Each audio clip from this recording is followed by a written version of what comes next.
Welcome to Norse Code, the #1 podcast for your Minnesota Vikings. I'm your host and producer. My name is James Pagoshnik. Thank you guys so much for listening. And at the other end of the tin cannon string, we have our analyst and co-host. You know him from numerous blogs and podcasts around the internet, most notably from theathletic.com. He is Mr. Useful Human, Arif Hassan. Arif, how are you doing this Tuesday evening? I'm in shambles. My fake school has been found out on national television. I don't know how this could have happened. We only booked a number of nationally televised games against top-tier national schools. Honestly, I'm just trying to go through every step in the process and kind of trying to figure out where I went wrong. The investigation continues. And what a great time for this to happen to ESPN, really.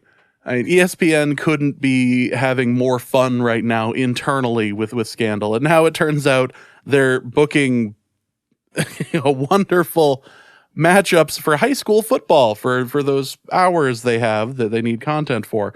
And the team doesn't actually exist. Yeah, I can't wait. This comes up in the mailbag. I can't wait to explain this in further detail. It is truly a majestic thing. So welcome to this episode of Norse Code. Hope you all are doing well. We have plenty of things to talk about, including the 53-man roster is set for the next few hours until a bunch of trades happen and a bunch of signings happen. But at the moment, there is a 53-man roster. We also have Harrison Smith's contract extension to talk about and what happened to Irv Smith and Anthony Barr.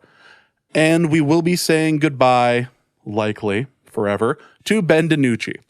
I want to believe he'll catch on somewhere else, but boy, that's I mean, I know he's going to catch. Why do we even have this section in the show notes? Because we need to say goodbye to at least the Cowboys portion of the Ben DiNucci story. Yeah, I mean, sure, we can close that chapter in the book, of course, but like, kind of, it just seems so fun. We had a lot of Ben DiNucci questions.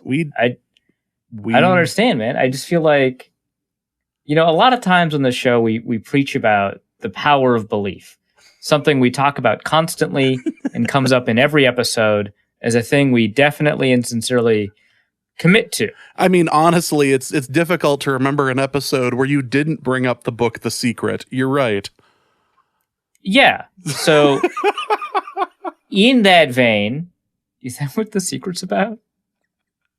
I thought it was like a romance novel. Am I wrong? It's not a romance novel. Am I confusing it with like The Notebook? Yes, you are definitely Arif Hassan, ladies and gentlemen. Hold on. So is The Secret like one of those things? I gotta know. Is it like a self-help where you like manifest the reality you want? In a manner of speaking, yes. Wow, cool. I cracked the code. Listen to Arif Hassan on Norse Code. Don't buy The Secret. Subscribe to our Patreon. Yeah, no, I don't even need to manifest Ben DiNucci. He'll manifest himself. That sidearm, how can teams say no? How can teams say no to that sidearm? Well, we got all sorts of stuff to talk about, including the Cam Newton situation as well. But before we start, just want to thank everyone so much for listening to Norse Code. Again, hope you all are doing well. We are entering regular season territory, and when we hit the regular season, of course, that means 2 episodes per week. Usually we will be posting late Monday night after the Monday Night Football game and after the Thursday Night Football game. That tends to be our schedule. So the Thursdays tend to be the previews. The Monday nights tend to be the review of what just happened. So if you are if you're new to Norse Code, this is what you should expect as the regular season begins. And the people who subscribe to Patreon get all sorts of bonus content during the regular season, just because of the sheer amount of content that we end up cranking out again during the season. So hope you guys are ready. And again, let's talk about the Patreon people over at patreon.com/NorseCode. You guys are the ones who help us make this podcast a thing, help pay for our bills, help keep the Loch Ness Monster at bay, all that Tree Fitty action. Again, thank you guys so much. We're not doing the review of Jay Cutler's podcast yet, but as a result of posting the episode, all of a sudden nobody wanted to contribute. I'm hurt by everyone deciding they didn't want to do that anymore. But do you think your summary was insufficiently compelling? Maybe Jay Cutler himself wasn't like sufficiently compelling. This is a weird podcast. I haven't listened to the second episode yet. I'm not even sure if it's been. Well, we haven't been paid to do that. Well, so. Exactly, and he's been going on a bunch of national media to drum up interest for his podcast, and it is just some of the most bitter, like, yeah, I was wondering why Fox had a camera on me an entire game. And I asked them later, and they, oh, this is just the Jay Cutler reaction camera. It's like, that's crap. Why would you do that to me and no other quarterback? And it's like, all right, well, I guess I'm just going to look pouty all day. Does he genuinely not know? Yeah, he didn't understand. He had an interview with Pat McAfee where he's like, yeah, I just had a camera on me the entire time. I was confused. How did he notice? He got like, they're on the sidelines, right? Like, maybe this was a guy who was less conspicuous. Like, instead of hiding behind bush, when he was on the bench, when the defense was on the field, the camera would just like creep up towards him. Yeah. He should tell that part of the story. That's like, wait, Jay Cutler, not a supreme storyteller. Not shocked. Yeah, he had an interesting Pat McAfee is many things. He's not particularly hard hitting, and except if you're like a Titans kick returner, or a Texans kick returner. So. Yeah, right, yeah, that's different. He's quite hard hitting in that sort of instance, but as far as an interviewer, he doesn't push the thumbtacks or anything like that. Not particularly, no. So he didn't have a ton of. So he was just more like jazzed to be talking to Jay Cutler. So, and I'll send you the video of it. He just looks so nonplussed to be interviewed as well. Like he's got. Yeah. Okay. That makes sense. It's pretty great. Even just I think there was at least like one tweet of a video, and really just looking at the still, like, yeah, that looks like Jay Cutler. Like, I would rather be working on my car right now. Is the sort of look on his face as he's doing national media. Like, he just did Schefter's podcast as well. And Schefter was like, you want to come and do, why don't you do broadcasting? He's like, I don't want to do that. I don't want to spend that number of weeks away from my kids. I don't want to do it. It's like, well, what if you did like 7 or 8 games? He's like, okay, well, fine. Like, sure. Sure. Why not? He's like a fascinating subject, but he's like clearly not a fascinating, like... No, him and the New York Mets are two people that just hate effing their fans. Or they're listening, like, it's truly amazing to watch. That's incredible. Yeah. But anyway, here I am recapping more Jay Cutler stuff. And we haven't even been paid to do that yet. Yep, this is the service I am providing to Norse Code here. Anyway, again, Norse Code is, you can be found over at... patreon.com/NorseCode. You can also go to paypal.me/NorseCode as well, or norsecode.threadless.com and check out the collections section there. So we have all of that taken care of. Let's move into the last bit of news, which is the fantasy lottery winners, quote unquote, have been emailed, as have the alternates. So if you check your emails, you will be able to tell if you are a part of the Norse Code leagues. So check that out. Most of them have filled up. There are 2 or maybe, I think there's 2 leagues. There's a couple of people who have not signed up yet. So you guys have until Monday, which is Labor Day, at X time. I think it's like 5 p.m. to sign up. So you guys sign up, or I email your alternates and they get to be tortured. Don't you want to be tortured? That's why you emailed me in the first place. So the fantasy stuff will be starting here shortly. And let's get into this episode of Norse Code. A 53-man roster exists. That is accurate. Who is the person who that was cut that surprised you the least? The least? I mean, like, aside from, bottom of the roster types like, I don't know, Shane Zylstra, right? Or Zach Bailey. Those are unsurprising. But among people that like fans might recognize a little bit more, probably the least surprising cut had to be Dakota Dozier, right? I think that there was a concern, right, that Dozier would end up making the roster for two reasons. One, he's made the roster in the past despite carrying the same level of talent and production. But two, the Vikings don't actually have an extraordinary amount of depth at guard, and he kind of resolves that. Plus, he's got, in theory anyway, the ability to play tackle as well as, I guess, center, according to at least one of the offensive linemen who he talked to over training camp. So he's got a lot of versatility. He's got the ability to back up a bunch of positions, again, in theory. And so there was some worry, right, that Dozier would end up making the roster, but he didn't. And I don't think I've put him on a 53-man roster prediction the last 2 or 3 times I did it because of like the emergence of players like Blake Brandel. So of the people that we were worried about or thought might make the roster, I think Dozier's probably the least surprising out of all those people. Otherwise, like I guess I don't know who else like people expected to make the roster that didn't. That I was fairly confident wouldn't. All I can see in my head is when injuries start to happen and he ends up getting picked back up, and I can just see in my head the Twitter feed of 1 million people posting the Thanos image of your failures led you back to me. Like I see that happening right now, and I don't like it. Yeah, and there are 6 spots reserved on the practice squad for veterans. I think the Vikings respected Dozier enough, for as untalented, relatively speaking, a player that he is.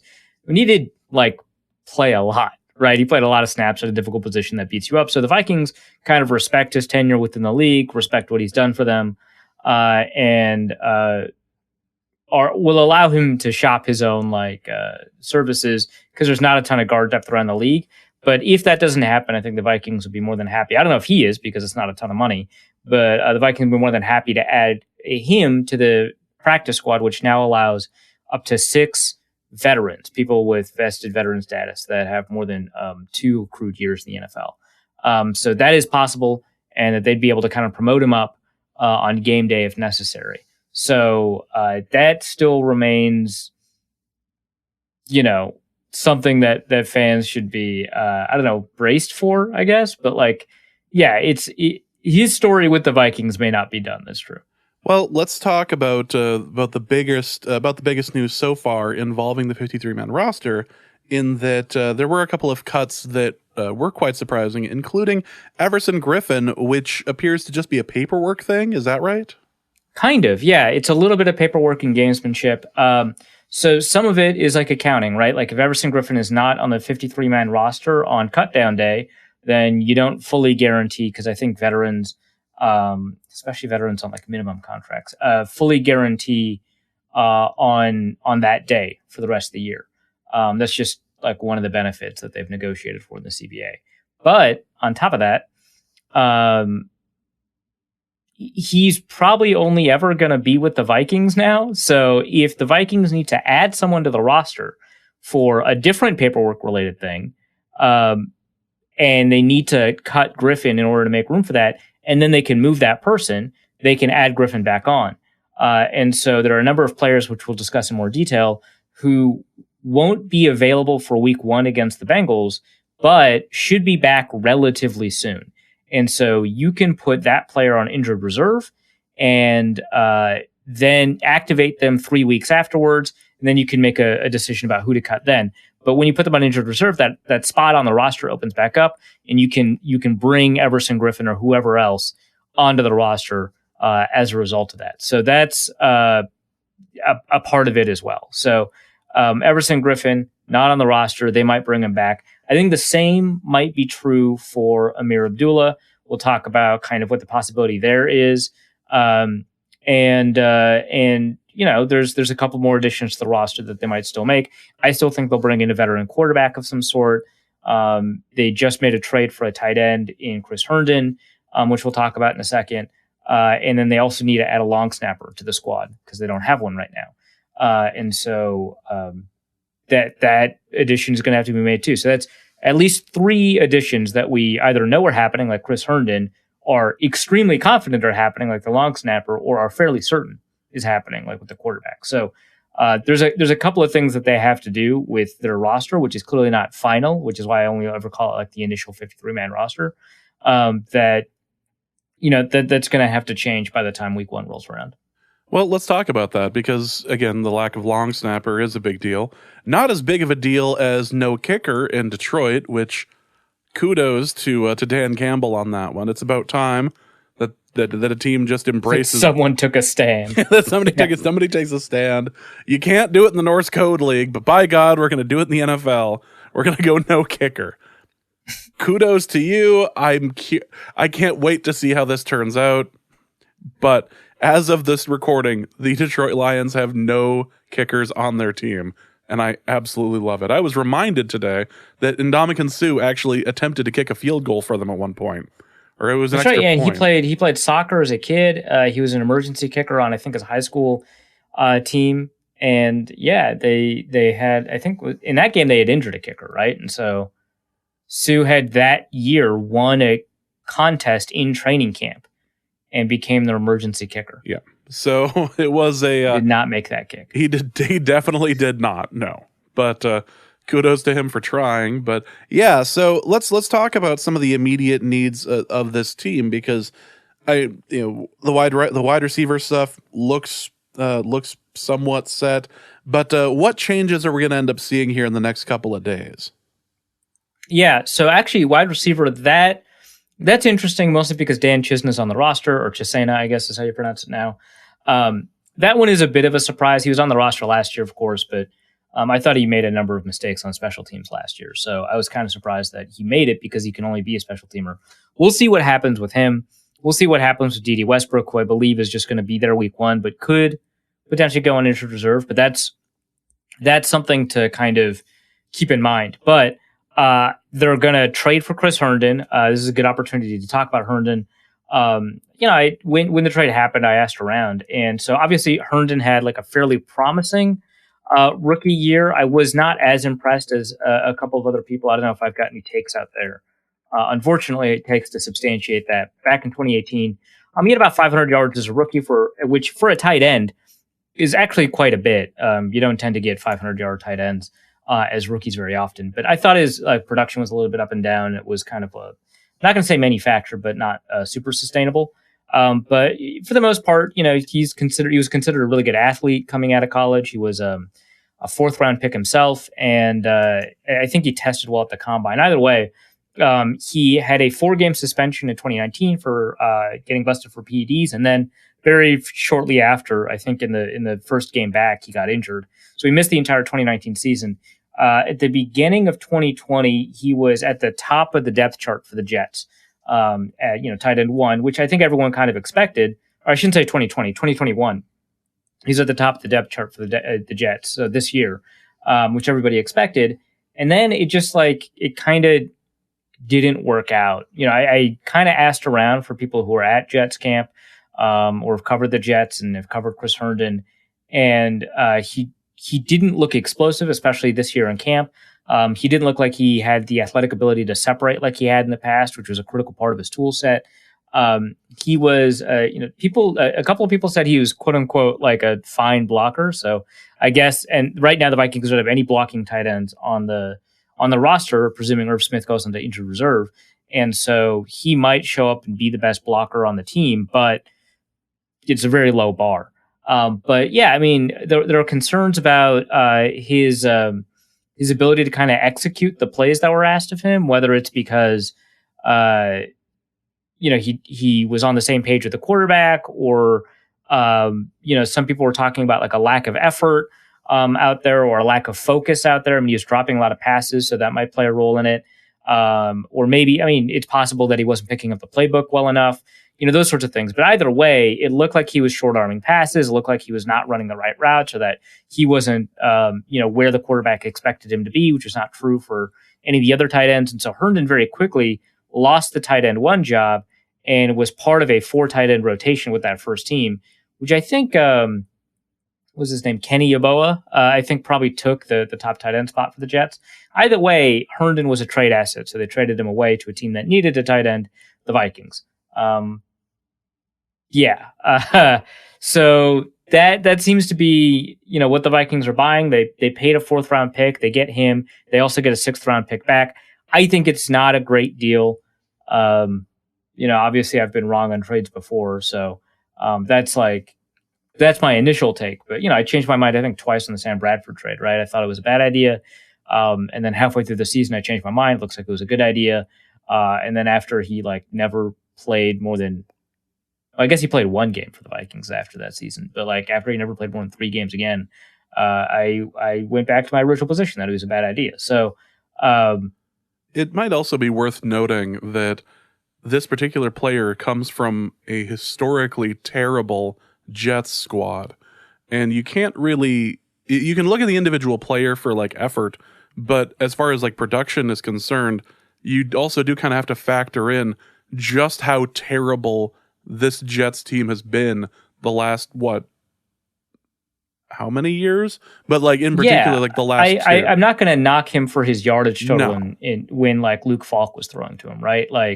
When Sam Darnold's out for mononucleosis or whatever. I get it. It's still you can look at the player, you can look at the player individually, just as listeners, just don't look too deeply into the stats, because the stats are, boy, he's had some bad ones. Yeah, no, for sure. So I don't really love it. I think that he is not as skilled as a 4th round draft pick typically is. Especially you consider the 4th round pick as a trade asset. If the Vikings want to move on from Kirk Cousins eventually, they're going to want to package the 1st round pick with a 2nd round pick with a 4th round pick. And if you don't have that, that limits your flexibility if that's something that you want to do. So, I don't love it. Someone pointed out to me that the Vikings have not been very successful with 4th round picks. And I think that's not a very good argument, because, you don't know year to year how successful someone's going to be specifically in the 4th round. Right. And, there's good evidence that shows that if you rely on a single general manager's ability to pick in the 1st or the 4th or whatever round, you're going to do a worse job predicting how they'll do going forward than if you just took the average general manager. And so the average 4th round pick, I think, is better than Chris Herndon, right? So that's the issue, especially because you get their contract for a little bit longer or whatever, or you've got more flexibility to move that around, whereas a player is a lot less flexible in terms of moving around. So I don't love it, but the Vikings don't have a guy who can block for the first couple of weeks. So that's why they made that trade. I figured if there were a couple of other guys I had my eye on. If Parker Hesse for the Falcons, I think he was waived injured. If he wasn't hurt, I think the Vikings would have picked him up. He's a former Iowa defensive lineman. But I guess he has an injury, so it wouldn't have made sense to pick him up.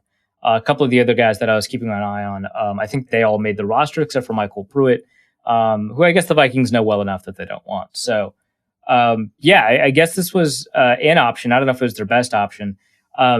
Someone else asked me, the alternative is to not have a tight end week 1, and that's not true. The alternative is to pick up the best available tight end off the waiver wire or off of veteran cuts, without trading. It would not shock me if Chris Herndon was better than whoever's available as a waiver cut or whatever.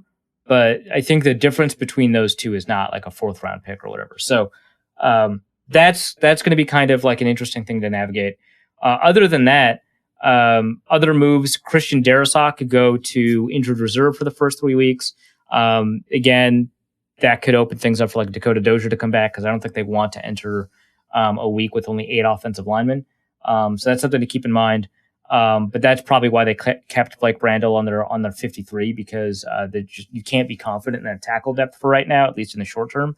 Kenny Wangu, there's some reporting that I think it was Courtney who had this, or Ben Gessling, that Kenny Wangu is going to be a potential injured reserve player for the first 3 weeks after that hyperextended knee he suffered in the first preseason game as he was returning that first kick.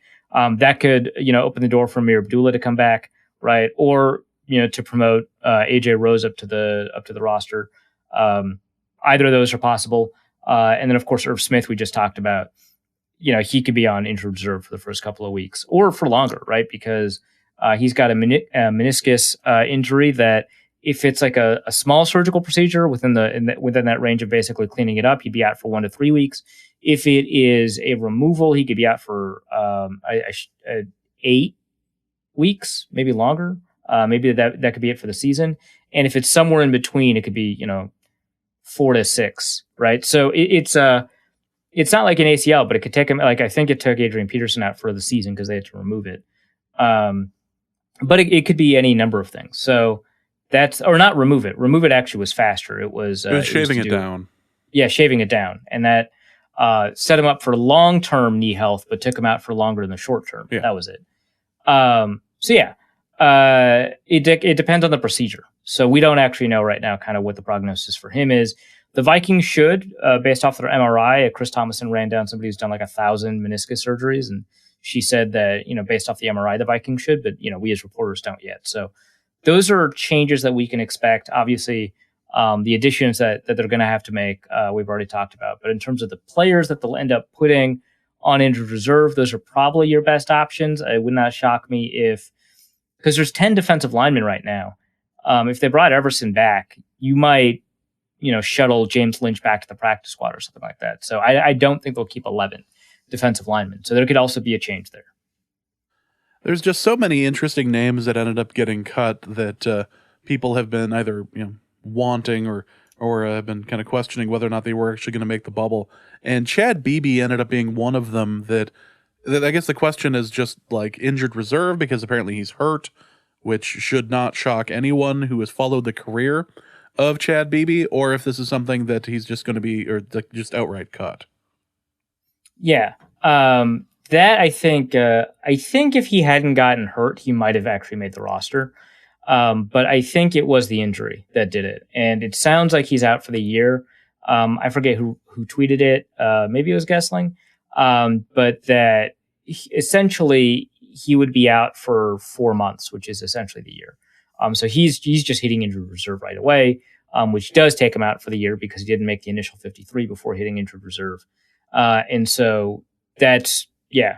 And then his contract runs out. And so he could hit free agency and the Vikings would, pay another $900,000 to get it back if they wanted. But yeah, that's the guy I would have chosen as kind of the least surprising cut had he not been injured. But the more I think about it, the more I think he actually probably would have made the team anyway. So that's it's pretty unfortunate. But that's probably the story with Chad Beebe. And I don't know that, you'll see him in a Vikings uniform again. Just those injuries piling up has to be too much for them. Question, just because, there are a couple of players that end up getting hurt in the game. Do you feel like anyone's play in the Chiefs game directly resulted in them actually making the squad? Oh, that's a good question. I think Josh Metellus is kind of one of those players that if he had a bad showing as a special teamer, because he only made it, so the safety Josh Metellus, he only made it because he is a really great special teams asset. I think he needed to continue showing it game in, game out. So if he hadn't done that, that could have kept him out. Harrison Hand's another one where if he wasn't, particularly good as a gunner, like he's a punt gunner that wins against single jammers pretty quickly, which is a fairly common enough situation in the NFL where you kind of want that guy on your roster. If he hadn't done that consistently against the Chiefs, that would probably be a good one. Ryan Connolly is another one. He's the 7th linebacker on the roster right now. And he's a really fantastic special teamer. He also had a pretty decent game as a linebacker too. So, that I think is part of the reason they carried 7. Like if it wasn't for Chaz Surratt, Troy Dye, Blake Lynch, Ryan Connolly all having good games against the Chiefs, I think that would have eased things in terms of how many linebackers they were going to carry onto the roster. Blake Lynch, by the way, is another one I could see, being a casualty after that first day and making it to the practice squad, just because I don't think he'd be claimed. So those are all like players that I think kind of made a name for themselves and helped make the team as a result of it. Mason Cole could be another example, although he had a great game, but I kind of already penciled him in on the roster anyway, so maybe that's not the best example in the world, but I kind of wanted to point that out. And then, maybe Ihmir Smith-Marsette, just because the consistency with which he's been playing, at least as a returner, he hasn't been very consistent as a receiver just yet, but as a returner, that has to be encouraging for the Vikings because The past couple of returners they've had, I think they've all had at least one preseason game where one of their returns has been kind of exciting, whether that's like Mike Hughes or KJ Osborne or whatever. Chad Beebe, another good example. But they haven't been able to do that consistently. So I think Smith-Marsette being able to do that consistently at both punt and kick return probably helped him make the roster and helped make it easier for them to kind of cut Ameer Abdullah and let him kind of seek his fortunes elsewhere if he doesn't make the team in the next couple of days. Conversely, do you feel like I'm mentioning this because there's no point really in recapping what happened in the Chiefs game. Like it happened. It was the last preseason game, and then the big news that comes is all the cuts from it. So I'm just mentioning this more to the listeners or anything. But conversely, do you feel like there's anyone who played out of their roster spot as a result of their play on Friday? Probably the best example is Jake Browning. Looking good in practice and bad in games is like a pretty big warning sign. But if you can look great in practice and at least have one game look really good for you, then you can make an argument that you should be quarterback too. But he couldn't do that. He couldn't do that in 3 games. So that I think was kind of the nail in the coffin for him. He's still on the practice squad, or they're going to bring him on the practice squad. So they might kind of try again next year with him. But yeah, that was pretty tough for him. Probably not Dakota Dozier because he played reasonably well enough for him, but I have to imagine that if he had had a better preseason overall, that would have changed things. Zach Davidson, I think, he has been inconsistent as a receiver for sure. He's not been a very good receiver. He's not running routes very well. He's not catching the ball consistently. But I feel like that's one of those things where you can feel a little bit more confident. You can clean that up in the medium term. But if he had been a better blocker, and I think he's a worse blocker than he is a receiver, at least against the Chiefs, if he could show that kind of progression, I think it would have helped him make the roster outright. But as it stands, he's right now probably a practice squad guy that just needs to learn the position. So those two kind of stand out as like pretty good examples of that. I bet Blake Brandel was kind of on the edge where if he had played worse, he didn't have a good game, but if he had played worse, it probably would have let him, it probably would have been easier to let him go and try and figure out another solution at offensive tackle with Christian Darrisaw still hurt. Yeah, that's probably it, just in terms of people who played themselves out, right? Like they carried 7 linebackers, so you can't argue really that any linebacker played themselves off. They carried 6 cornerbacks, same thing. Maybe Miles Dorn at safety is another example where if he had just been able to kind of get the defense set for one full game and shown confidence in his ability to translate his system knowledge into the game, and not make more mistakes that kind of expose those corners to those deep balls, then maybe he makes the roster above Josh Metellus, because he's a pretty decent special teamer, not as good as Metellus, but if he's better, like he is a better scrimmage player than Metellus, but he's not better enough to make up for that difference in special teams capability. So those are probably the players I would identify. Yeah. And I don't know, the long snapper, he must have sucked at something, right? Yeah, that's I suppose that's a good indication that probably didn't endear yourself to anybody.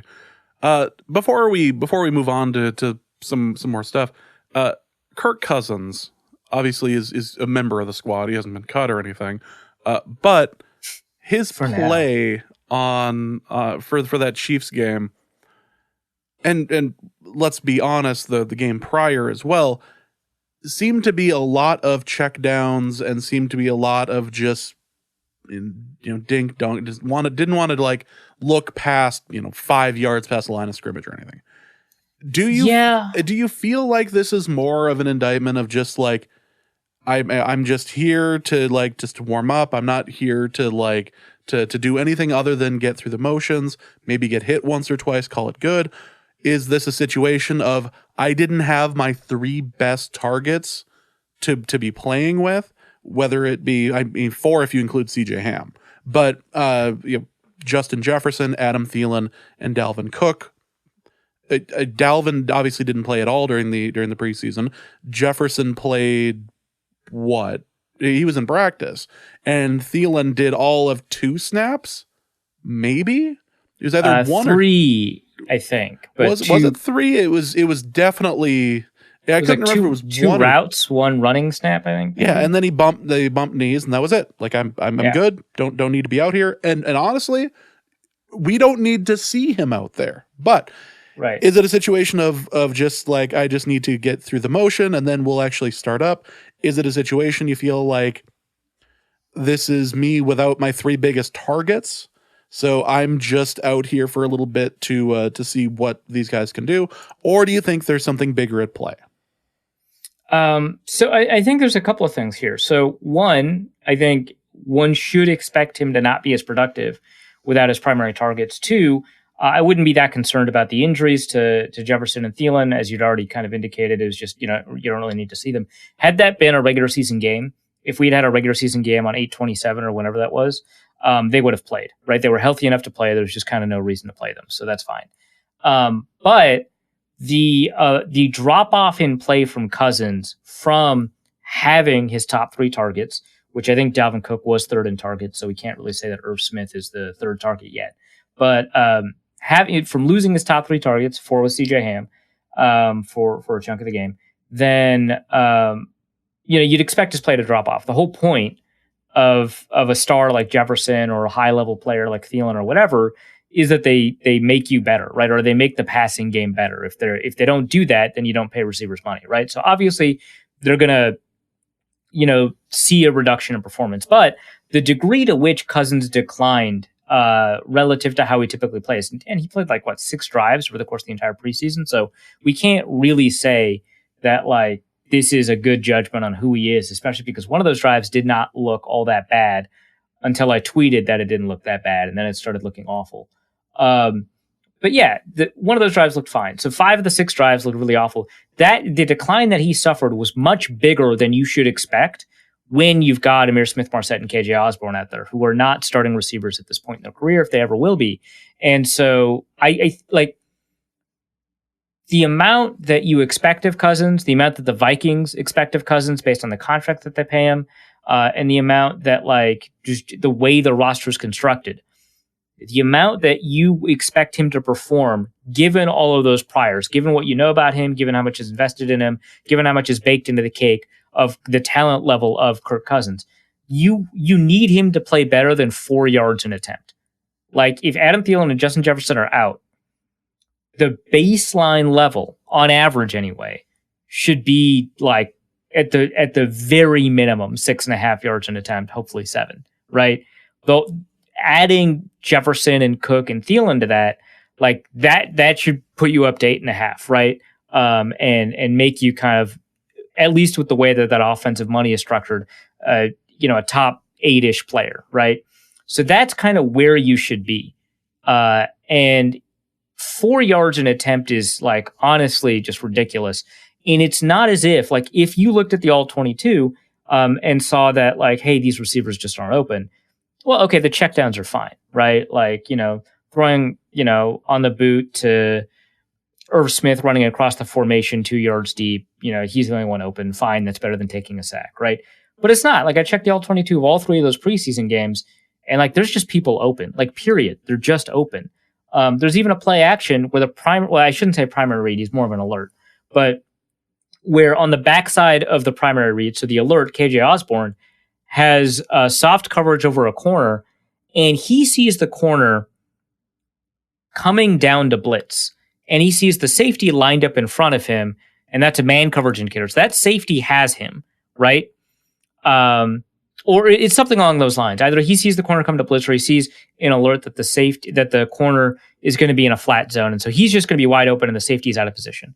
Well, the play action makes the safety bite, so it does its job. Safety's out of position, and the corner's not carrying Osborne deep. So Osborne has, 4 or 5 seconds, right, where he is completely open. And he knows it before the snap, so he throws his hand up, like Randy Moss style, flag, I'm going to be open, right? And the defenders see it, right? They're he says he's going to be open. Should we do something about this? And they can't, right? Just they don't have enough time from the snap to when the route is run to be able to kind of adjust what they're doing. So he's wide open, and Cousins doesn't look his way.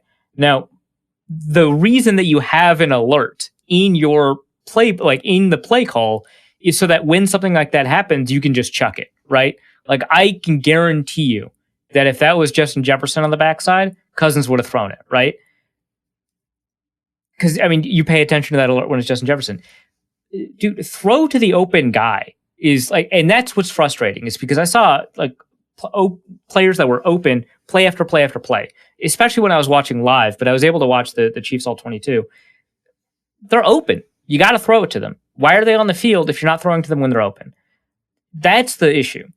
Ever since Cousins has returned from the COVID-19 protocol and missed the 4 consecutive practices or whatever, I think the 5th one was a day off, he just hasn't had it. And that's not me like complaining about a guy that, you know, I think should be vaccinated, is not vaccinated, missed time because of the way the protocols operate.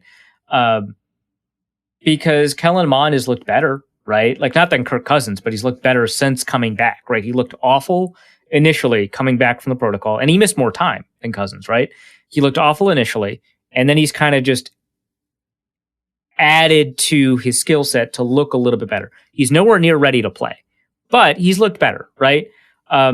Myron Mitchell came back from the COVID protocol. He looks like the same player to me. It's not that.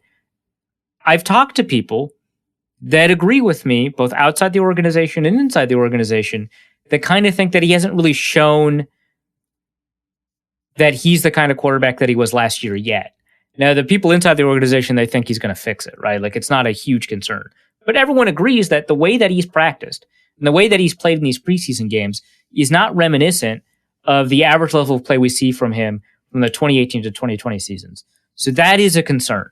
More than likely than not, for most of the season, he's going to play like he always does. I think that preseason data is substantially inferior to regular season data for obvious reasons, but also that bears out, right? I think it's more likely than not that he plays at his level. But if it takes him a little bit of extra time to get to that, I don't see the Vikings as having a ton of wiggle room. I don't see them as like, you know, I don't think anybody thinks that they're going to win the division unless you're really committed to the whole being a huge fan and a homer bid, or if you've got motivated reasoning, maybe you don't think the Packers are going to improve or anything like that, which maybe there's reasons, right? But I think the presumptive. Let's be obvious. Let's be honest. Andy Dalton starting. Don't worry about it. No, I was going to say degenerate gambler status as well. Right. I think that it's pretty well established for most people that the Vikings are gonna have to make the most of their opportunities to make a wild card, and then who knows once you make the playoffs, right? I think that's pretty well established. I don't think you can have 2 games where you're off then at the beginning of the season. I don't think you've got that kind of luxury.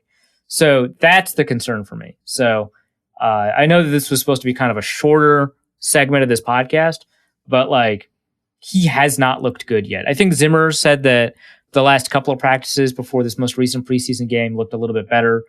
I mean, he knows better than me, so, but I disagree. But like, between the two of us, I think listeners should probably defer to him. But the balance of practices, kind of regardless, everyone agrees has looked really bad. So that's the issue. Well, and this is something that we should be doing in depth because this is an important cog in the wheel here. And I just my biggest takeaway from watching Kirk play in the final preseason game was just that it was just a series of that didn't look like that was supposed to happen. Or was there no one else that was even remotely available to have the ball thrown or two? Like, it just the whole. I think that second reaction was actually a pretty common one and a fair one because of how often he was checking it down and how we know that those aren't the starting receivers out there. I was looking for that because I've defended. It sounds so weird now, but I've defended Kirk Cousins in the past, especially in games where he's checked down, where I've said, hey, I don't actually think Adam Thielen was open on this play. Actually, one of the most common instances where people have bagged on Cousins, I actually don't think was that bad. The one where Cousins, I think it was after the second preseason game, where he throws to Brandon Dillon on 3rd and 8, I want to say, and they don't convert by about a yard. Cousins say, that's a game of inches, and I think a lot of people dragged him for it, and they're like, hey, just throw past the sticks or whatever.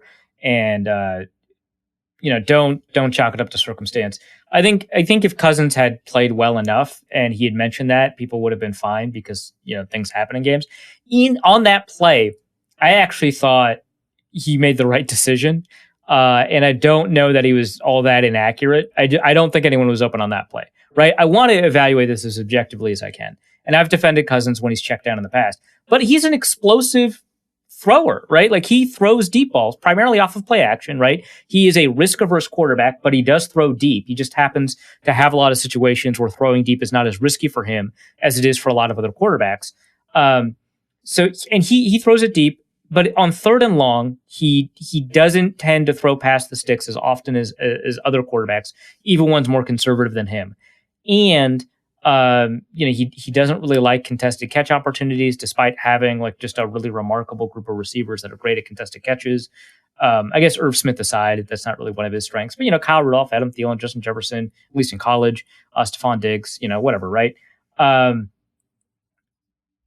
Fine, but like in situations where it's like third and long, maybe he'll check down a little bit more often. But I usually defend him. I say, hey, he throws deeper than people think. They just kind of think of him as a conservative quarterback because of the way he presents himself, which is as a fairly by-the-book textbook quarterback. But he throws deep fairly often. That wasn't present in this game. And so that's concerning. And maybe it's a Clint Kubiak thing, but I don't know, man. Those receivers were open. And if I can just take a moment, I want to acknowledge something that I saw for the first time I think for the first time during that Chiefs game that I haven't seen in a Vikings uniform in a very long time. And I'm talking about Kellen Mond and his slide. And I cannot remember the last Vikings quarterback I saw that properly slid. And it warmed the cockles of my heart. I almost... Ponder didn't have a bad slide, actually. Well, Ponder eventually went to talk to like Minnesota Twins people. That's it. Because his slide sucked. He had a terrible slide. Oh, he was diving head first. That was it. That was it. So he then was told to talk to the Minnesota Twins, and they made a video about it, about him learning how to slide. And for the rest of his career, his slide was one of the better aspects of his game, which... That's not a glowing review of a player, but it existed. Kellen Mond has a slide as opposed to Kirk Cousins, who's just like, I'm going to get brain damage going in on this, but I'm going to go head first. And he'll Kirk Cousins, like one of the things when he slides is that his knee will get caught in something and his balance is all off. And so he'll like flip back up and go head first. Yeah. He looks like he's going to Carson Wentz himself. Right. And then Teddy just If you didn't know how Teddy got injured, which I guess technically no one does, but he was injured while he was like stepping back to drop, which is the craziest thing. But like if you had ever seen him slide, you would have guessed that's how he got injured. One of the worst slides I've ever seen. It was just tragic. Non-athletes had better slides than him. I could ask a random person off the street. I could ask my neighbor.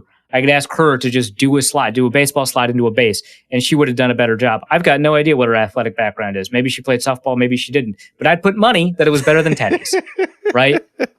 And Kellen Kellen's got a slide. Kellen's got a bit of a flow there. And almost drew the flag. Yeah. Super veteran slide. It was so nice to see. And I have a notepad. I had a notepad next to my chair, just in case I saw something I wanted to make sure to bring up on the show. And the only note I brought up from the game was Kellen Mond has a slide. Thank Christ he has a slide. Just like the existence of this baffled me. Like he actually had one. Good. That was enjoyable. Well, let's talk about something that's a bit more of a happy occasion. And is reason to get a bit of a batch of cookies. Harrison Smith got his contract extended, and it looks to be that if we get 2 good years out of Harrison Smith, this thing kind of pays for itself. A little bit, like the way so it saves about $3 million against the cap in 2021, which I personally think is a way to bring a quarterback in. I think that's the only reason it makes sense to do that because. You didn't have to do it. And the next year's cap hit is about $13.4 million, which is not bad against the projected 2022 cap. And then after that, that's when you have to make a decision again. So if it's a $17 million cap hit in 2023, which is not a small amount of money, but also the Vikings are over leveraged in 2022. not 2023. So there's a little bit of room there.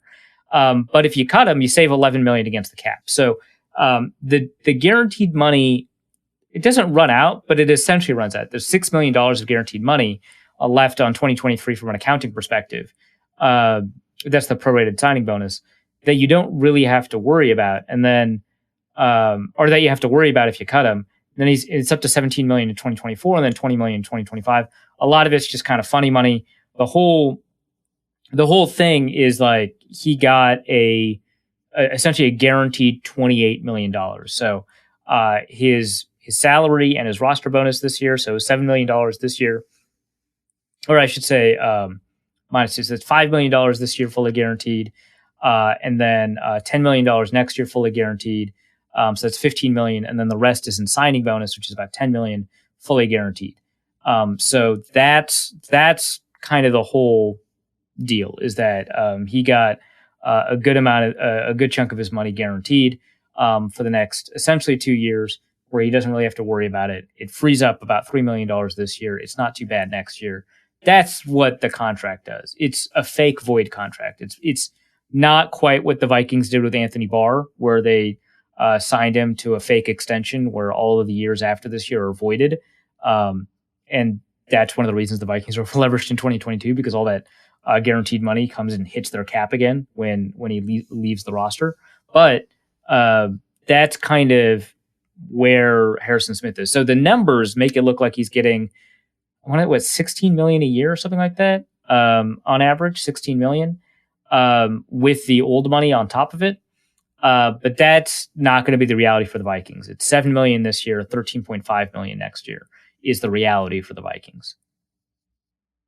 Well, and the other thing that is worth mentioning is he is quite pleased, and it's not like his play has dropped off considerably over the last couple of years or anything either. So we are still at a point where we're getting, I wouldn't say peak Harrison Smith, but we are getting one of the better safeties in the league still. Yeah, I was having a discussion about, like, is he still a top 5 safety? And I think that his play has dropped off, right? But not like he was the number 1 safety in the NFL for a very short period of time, probably 2017 or so. But he was in the top 5 conversation. The problem is, at the time he was in the top 5 conversation, you'd be comparing him to Troy Polamalu, Ed Reed, Malcolm Jenkins, Eric Berry, Eric Weddle, like just a murderer's row of incredible safeties. And he was in that conversation, and I didn't even mention Earl Thomas, right? He was in that conversation of incredible safeties at what they do. And so being top 5 there was much more difficult. Now, there's probably, I think, less safety talent, and I don't want to diminish like what Justin Simmons can do and what Derwin James can do and Tyrann Mathieu can do, what Budda Baker did last year if he repeats, that he's in that conversation. Jesse Bates, same thing, if he repeats. But I would argue that aside from, and I think Derwin James is probably going to end up being the top safety in the NFL by the end of this year, but aside from those players, I would say that the top unit or the top group of those players isn't as good as when Eric Weddle and Eric Berry and Troy Polamalu and Ed Reed and Malcolm Jenkins and Earl Thomas were all playing at that level. I don't think so. And so while I think Smith's play has dropped off, it's mattered a little bit less. So if those players kind of match that potential and meet that expectation, then we can rehab that conversation. Maybe Antoine Winfield takes another step. We can have that conversation again about the level of safety play around the league. But his drop off relative to the rest of the league has been somewhat mild, and he's probably you could make the argument that he's top 5, and he's almost certainly in the top 8 conversation, despite being 32 and having his play drop off and not being able to do a lot of the same things that he used to do. So, had we seen that level of safety play stay consistent, right, then maybe I would say, hey, Harrison Smith is barely a top 10 safety. That's a bit worry. I wouldn't sink, that much more guaranteed money and keep a $6 million cap hit in 2023 when you cut him. So like, that's the concern, but that's not really the case. You could argue that he's top 5 right now, kind of depending on how the rest of that safety position shakes out. So, that's especially if Anthony Harris, like, doesn't live up to what he did in 2019 and 2018. with the Eagles. So like that's kind of where you're at, is that relative to the rest of the league. While I think that if you compared Harry to himself from a couple of years ago, you'd say he declines. I think that compared to the rest of the league and where those contracts are, it's not that big a deal, right? So that's kind of the interesting part of that conversation. Yeah. And let's talk about Anthony Barr for a moment, because there were a lot of questions over training camp about the injury to Anthony Barr, and Courtney Cronin seems to have some form of insight on it. So Courtney reported that there was a knee injury. She reported it, I think, like at the. I don't know what ESPN is making her do, but she had to like screenshot her own ESPN thing as part of the tweet. But she reported that Anthony Barr has had like a fairly consistent issue with his knee. I think Ben Goessling also followed up on that, but it's a knee injury that has been part of a long-term injury that Anthony Barr has had. He's going to be, and I can confirm this actually with the exact same language, that he's going to be 50-50 for Cincinnati. And that's the exact same language that I heard, that he's going to be 50-50 for Cincinnati. So it sounds like the Vikings are fairly optimistic that he's kind of on the right-ish path for that. Now, mind you, the conversation that we had about, was it about Christian Darrisaw? That would be so prescient. About how the Vikings aren't necessarily trustworthy when it comes to how confident they are, right? Like when we talked about Daniel Hunter, they never used that language, right? That he's going to be 50-50 for week one. They just said that they weren't worried, right? And so kind of that level of confidence, where you at least put a number on it, tells us that there's probably something there, that they're just really trying to manage what Ben Goessling reported as tendonitis. So that's kind of the news on Anthony Barr. We'll see. That's probably part of the reason that they're carrying 7, right? Is because of that, plus the kind of injuries that have piled up a little bit among those backup linebackers. Plus, you kind of want to protect Eric Kendricks a little bit too. Yeah. And let's talk a bit about Christian Darrisaw as well. Yeah. So that one, it just seems like we're not getting that much more. Would you say clarity? That's it. We're not getting that much more clarity on Christian Darrisaw. It sounds like they don't want to put him on, at least, reading the tea leaves off of everything that's been happening today. It sounds like they don't want to put him on injured reserve. They might, right? Like, again, they need to make some space, but that implies that they expect him to kind of be healthy and play at least that backup role by week 2, by week 3, maybe week 1, although I think we would have seen him practice more than we have. That seems to be lingering longer than we as reporters, when I say that we have anticipated. Because I think the impression that we were getting is that he'd at least be participating in practices by this point, right? And so based off of the schedule that was kind of, and I hate talking about all these kind of gray areas, but the human body is weird, so it doesn't give you a bunch of feedback right away that's very definitive. Plus, the Vikings don't really have a great motivation to be very concrete with this in the second place anyway. So by the time it gets filtered to us, there's kind of a lot of gray areas. But the impression that we got about where he was in terms of his timetable kind of implied that he would be taking practices right now. Maybe that's not the case. Maybe I'm reading it the wrong way. But I was under the impression, based off of the feedback that we were getting, is that we would at least see him participate a little bit. Not like full team practices, 11 on 11s or anything like that, but like in padded practices, like be wearing pads, maybe participate in some individual drills. Maybe when someone's holding like the pads and an offensive lineman is pushing it, he could at least be on one side of that equation instead of off to the side.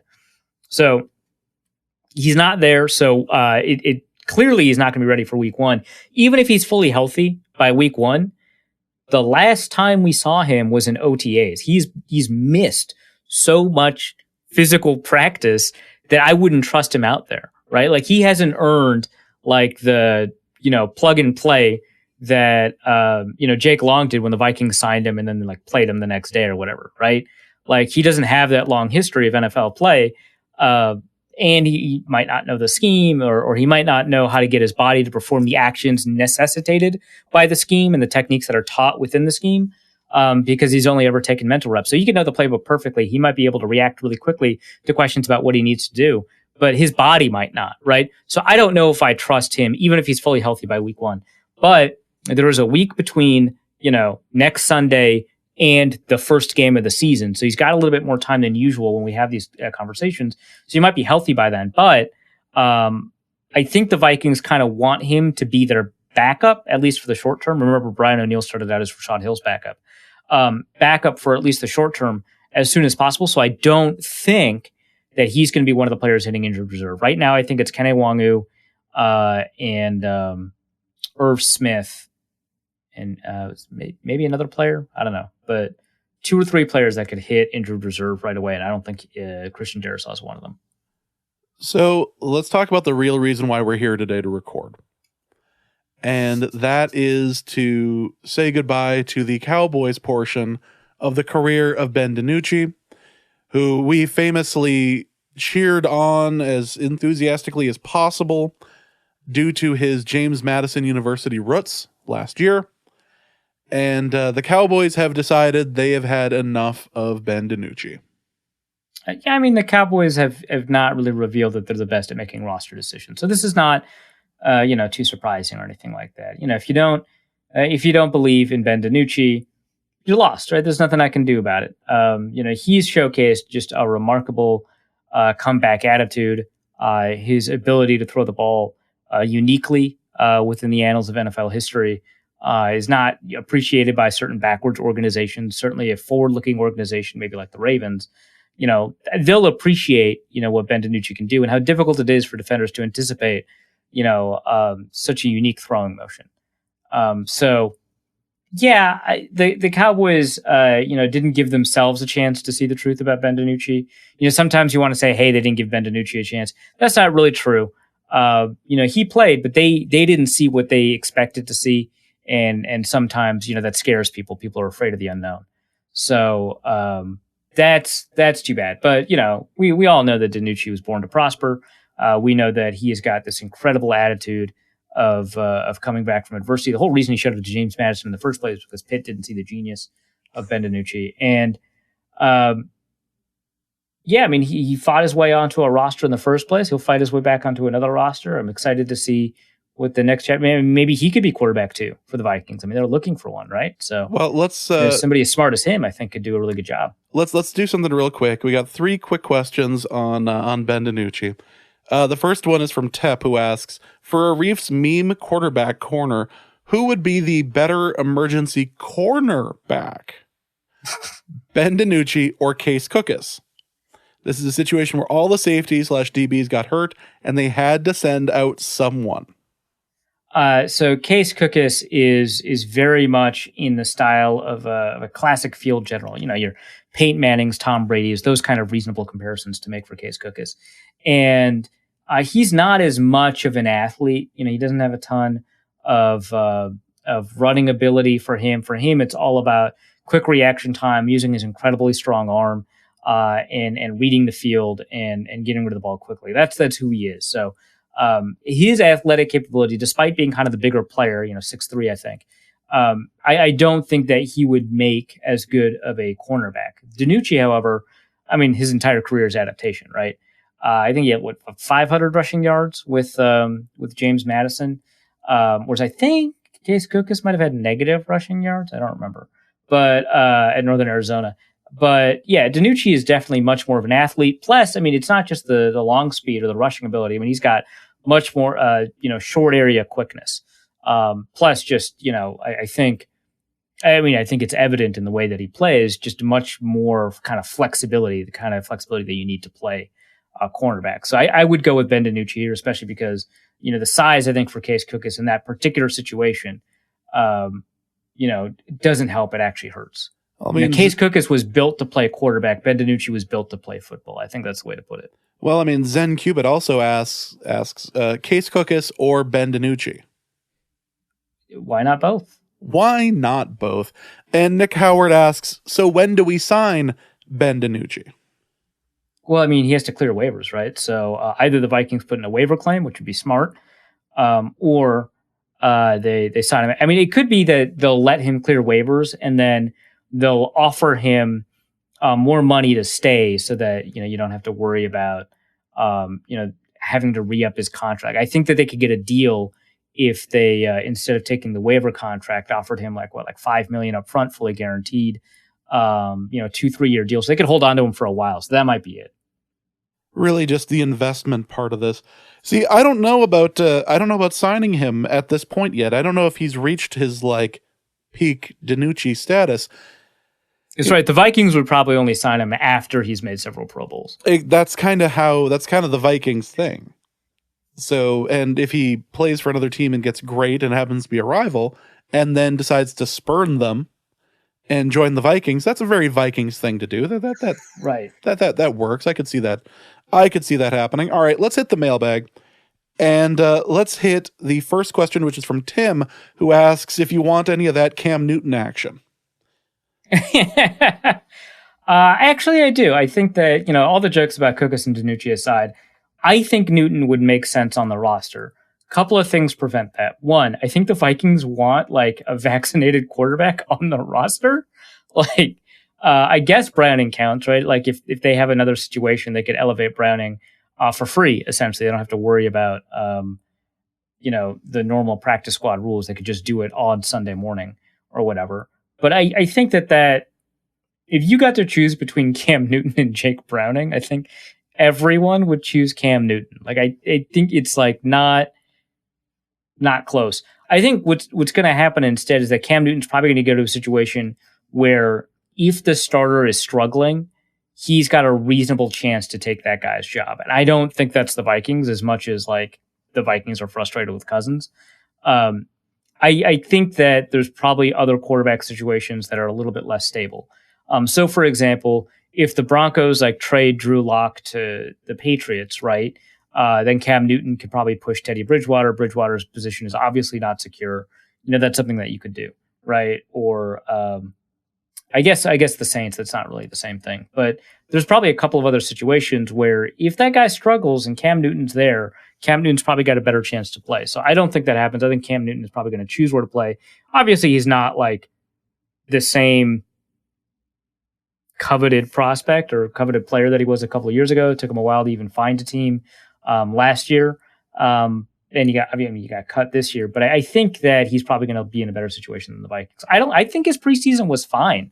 That's why I was surprised he was cut. I saw a couple of people are acting like it was weird that I was surprised, but I watched the games. He was pretty good. Not like Mac Jones. Mac Jones was great, but he was pretty good. Well, this just kind of raises the question that that a lot of teams will have, in that if Bill Belichick couldn't bend you to be to listen to him, to be a better player, to actually do something with you, and to the point where you've been released, is another team really going to sit and go, yeah, let's take a chance on the unvaccinated quarterback who is I didn't used to think that he was a bit of a head case. He's clearly becoming a bit of a head case. As years have gone on, it's I think there's clear. Probably a little bit of that. I think for some teams, I think that the feeling around the league is that some players are kind of built to be able to play for the Patriots. And I say this unironically, unlike the way I was talking about Cookus and DiNucci. I think some players can thrive in a Belichick environment, even if they don't want to. Wes Welker clearly had a lot more personality than the Patriots were letting him have, right? But I think some players can thrive, and I think people around the league think that some players do better outside of that environment. That they're not really fit for quote unquote the Patriot way and kind of how rigid and controlled expression is within that environment. And so I think that I think some will probably view it the way that you said it. That's unquestionable to me. I would imagine that Brian Flores, for example, doesn't want him in Miami because if he's trying to build a similar culture, he doesn't want somebody who wasn't to fit in the team culture. But he's still willing to get Deshaun Watson down there. With the team culture and good people, not the same thing necessarily. Let me put that out there. Deshaun Watson is allegedly an awful person, right? outside of that, so that's a huge, like, putting a pin in outside of, whatever, like, aside from the play Mrs. Lincoln, right? Or aside from that, Mrs. Lincoln, how was the play? Like, that big, more important thing aside, Deshaun Watson is a good culture fit for a lot of teams. That thing aside about the alleged sexual assaults, the alleged sexual harassment, two different things, and the sexual misconduct, the umbrella term for it, aside from all of that, which is awful and disqualifying, right? He should not be on a team. If you were one of those old school football coaches that only thought of things in terms of, and those coaches still exist in the NFL. If you read some books that coaches write, like, it's very clear that this is the way that they think, that the off-field stuff is like, it's just stuff that everyone else has to take care of. And the on-field stuff is like, how good of a leader are you? How well do you connect to your teammates? Do you do what I say? That kind of thing. Like, there's all of that, right? If you're one of those coaches, Deshaun Watson as a player in the locker room and on the field is somebody that can fit within that, right? So I'll say that, and then I'll say, if that's the kind of decision you're making, you're idiotic, right? Like, if I am Brian Flores and I am not as confident in Tua Tagovailoa as I'm apparently telling my team in a very emotional speech, as reported by Jeff Darlington, that I trust in this guy, I'm just trading 3 first-round picks to replace him, allegedly. I think it is a blight upon the NFL that Deshaun Watson is infinitely more tantalizing to have on a roster than Cam Newton, right? So I'll put all of that in there. And then I'll say, you know who could use him? Carolina. As it turns out, I have been a defender of Cam Newton for a number of years, and boy, he never looked the same after that Super Bowl shellacking. I think it was the car accident. It could have been both. Didn't the car accident happen honestly that season too? I think it did. I think the offseason afterwards, I want to say it was the offseason right after the Super Bowl. Yeah. So you can't actually know. But, like, I mean, he got hit by a car named Von Miller and then a car on a bridge. So, whichever one it was. Yeah, whichever one it was. But boy, the idea that he's out there, and I was fielding the same questions. Like, do you think the Vikings should pick him up? I was like, boy, if he was vaccinated, I think it would be worth looking into. But as some, if he's not, and he is not, boy, that becomes a real question, because at this point, we're seeing what the Colts just had to put Carson Wentz in the COVID-19 protocol for close contact. Like, this is the sort of thing that is going to be a reality for the season. And you want somebody to be available for that. And you can't have Cam Newton also joining the COVID protocol when your quarterback one is. Yeah. Which, goodness. With the Colts, what's kind of interesting is at least I think both of those other quarterbacks, Eason and Ellinger, one of whom is like injured right now, so he couldn't participate. So I think they've only got one quarterback right now, which I guess that's familiar. But at least two of those three quarterbacks, from my understanding, I can't confirm that. Two of those three quarterbacks I think are vaccinated. I think both Eason and Ellinger are. So the Colts have it bad, and they don't even have it as bad as it could be. And so bringing in someone like Cam Newton could make it a little riskier. That said, Cam Newton's better than Sam Ellinger, so like, just do it anyway. But like, that's a complicated issue, and it brings up something else that came up. This is like the first mailbag question. We're still talking about this. Urban Meyer said today, the only thing that I am like happy Urban Meyer is done with Jacksonville, maybe something else, but I can't think of it, is that when he was asked, did vaccination status play a role in determining which players you'd cut, he basically said, we have to look at everything. Vaccination status is one of them. I guess he's in trouble because the NFLPA wants the NFL, or the NFLPA themselves will be investigating that. They made an agreement. The NFL and the NFLPA agreed the vaccination status will not be an issue in making roster decisions. that is, I'm going to say something that's a fairly normal political take for me, but is not normal for Norse code. Sorry. But in states, like especially right to work states, like in states where you do not have to demonstrate cause for firing, right? Which is a lot of states in the United States right now. You still cannot fire someone because they're black, right? Or because they're gay, right? You can't do that. But if you don't explain why you're firing someone and you happen to be racist or you happen to be homophobic or transphobic or what have you, and you fire someone because of their protected status, but it can't be proven, then you can just do it, right? That's it, right? So similarly, there's a ton of reasons to cut like the 48th best player on your roster. They're clearly not amazing at football, right? They're obviously much better than most people on the planet, but in terms of getting down to 53 people from 90 or from 80, they're not that good. So you could just cut them because of one of the many mistakes in practice they made. You could say, hey, you ran the wrong route. We need more consistent players than that. Hope you catch on somewhere, right? And you could be using that internally as a tiebreaker, right? But you can't say, hey, the 48th and 49th player are basically identical. They're both tight ends. They both can't block. They both run good routes. And I expect the same number of yards if I were going to put them out for a full season, right? So I don't know how to break this tie. One of them's vaccinated, one of them's not, which means I'm not going to lose them for the season or lose them for a game rather, and not have that availability to me.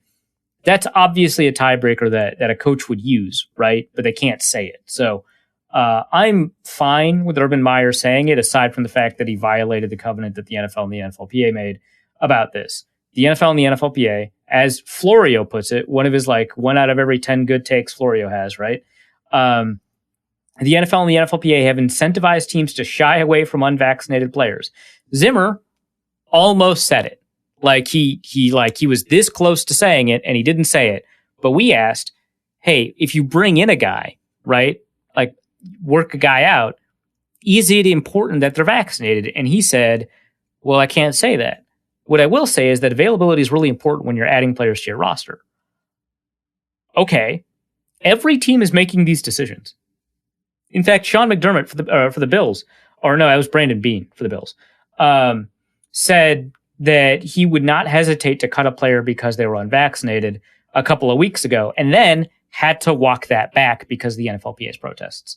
So it's very clear that this matters to teams, and I bet it matters to 100% of teams. I would imagine that like some teams are 100% vaccinated. I think with the Eagles are all but one. The Steelers are, I think, all but one. Some teams are 100% vaccinated. The Seahawks, I think, are all but one. Either way, a lot of these teams are clearly close to 100% vaccinated. That is probably not the case if the team does not impress upon players that it is important to them that they get vaccinated, not just for the team, but for the player, right? So Urban Meyer's issue here was that he said what everyone was doing, and that what everyone's doing is going to impact Cam Newton. Yeah, and it's rough too. It's a situation. Well, it's the Simpsons thing. You said the soft part loud. You said exactly. Absolutely, we're not allowed to say, and it sucks. But it's what you got to do. Also, just as a quick note, the Atlanta Falcons are the team with 100%. Yeah, they announced that they're the first team to 100% vaccination. Yeah. And there's a couple of teams that are like 1 or 2 players away. Yeah. So just worth mentioning that this was an effort. If you read into it, this was an effort that Matt Ryan like helped spearhead, and was like took the lead on it and said, "Hey guys, we have to do this. We have to do this in order to win." And blah blah blah. So this is a thing. In fact, Kyle Slaby says over under 2.5 waiver claims for Minnesota this week. Any starting players for the Bengals game not currently on the roster? Yeah, so I'm going to take the under on. Well, actually, if it's 2.5 players acquired through waiver, I would take the under. If it's 2.5 players claimed, I would take the over with the knowledge that the Vikings are like 14th, right? It's the draft order, 14th on the waiver priority list. And so probably a player that they would claim will be claimed above them. So I would take the over there. I think that a player that they're going to, at least one player, if not multiple players that they're going to add to the roster are not going to be on the waiver system, right? So they'll sign a veteran quarterback, right? They might sign a veteran long snapper if one's available. They won't have to claim them off of waivers. So the language of your thing is how I'm going to take the under, but I don't want to come away with the impression that they're not going to add a couple more players that are not currently on the roster. And to your, like, to the question's credit, I'm going to exclude players that were very recently on the Vikings, like Amir Abdullah and Everson Griffin. We'll only count players that were not in camp for the Vikings. So that includes whatever veteran quarterback they might get. That includes whatever safety they might get to replace Josh Metellus, if that's something that they do. Whatever, obviously they're going to bring in, Chris Herndon. So any starting players for the Bengals game, not currently in the roster. Technically, Herndon's not on the roster yet. So that's going to be one of them. As for anyone else starting, I don't think so, because all the defensive starters are worked out unless Anthony Barr is not ready to go. But that's just going to be Nick Vigil. They're not going to add a guy to do that. But significant snaps, probably just Herndon. I don't maybe a special teams guy that they add via waivers to they're going to drop Josh Metellus back to the practice squad. They add a special teams guy instead. I don't know. But yeah, I think they're going to add a couple of players. And we don't count long snappers as starters, but if we did, that would be one of them, right? So all of that. Plus, I think they might add a kicker. I think, they weren't as bold as the Lions to cut the other kicker that they had, right? So the Lions cut both of them. Which I think that so the Patriots cut Nick Folk, the Lions cut Randy Bullock and Zane Gonzalez. I think there's one more kicker I was kind of interested in, but I think all of those guys are better than Greg Joseph. And I don't even think any of those guys, well, Nick Folk might be good, but Randy Bullock's not good anymore. He was good for 1 year, right? He was great for 1 year. He was good for He was great for 1 year, and as somebody who has picked him up in the Norse Code League a couple of times, I have paid the price. Yeah, he's not amazing.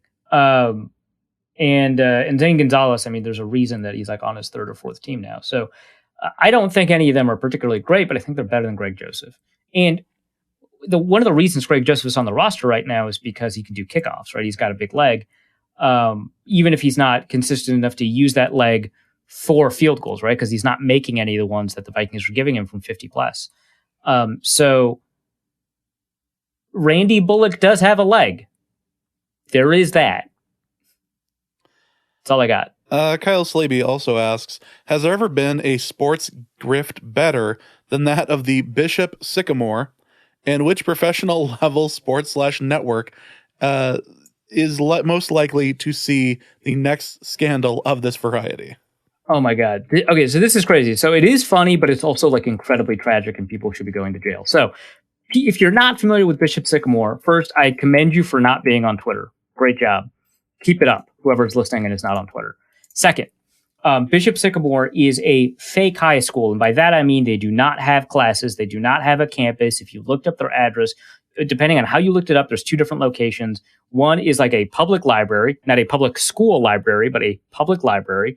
The other one is one side of a duplex. It's just a house. It's a place where someone lives. It is not a school.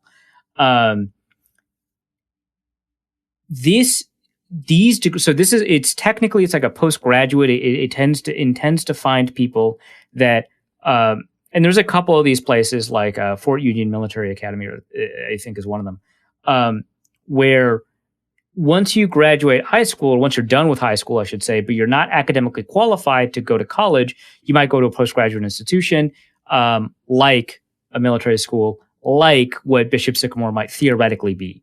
And then from there, you might be able to catch on to a D1 program. So Bishop Sycamore scheduled a game, I'll talk about that in a second, scheduled a game against IMG Academy, the top football school in the country right now. At least by a number of national rankings. You could argue modern day or whatever. I don't know that much about high school football, but it's got player 5-star players from all over the country. They've already got a number of players in the NFL.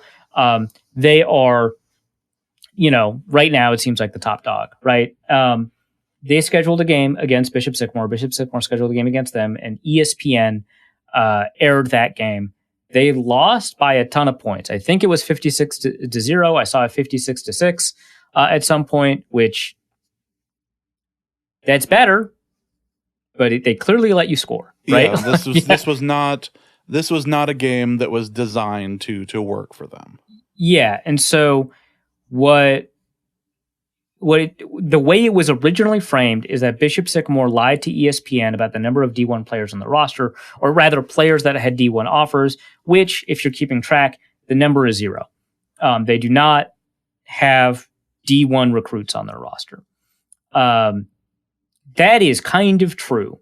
What is kind of more likely true is that they lied to the scheduling company that ESPN employs. My understanding, and I could be very wrong about this, is that a lot of these schools are no longer part of the conferences that they emerged from. I think IMG never was. But like some of these schools like that play in Texas and Ohio and California and Florida are not a part of their state high school athletic association, and have difficulty scheduling games against other schools. And obviously you need to have those games in order to, have those recruits go to those D1 schools. So they'll barnstorm, right? So IMG, I think this is the first year, but they're going all across the country playing all these top schools, right?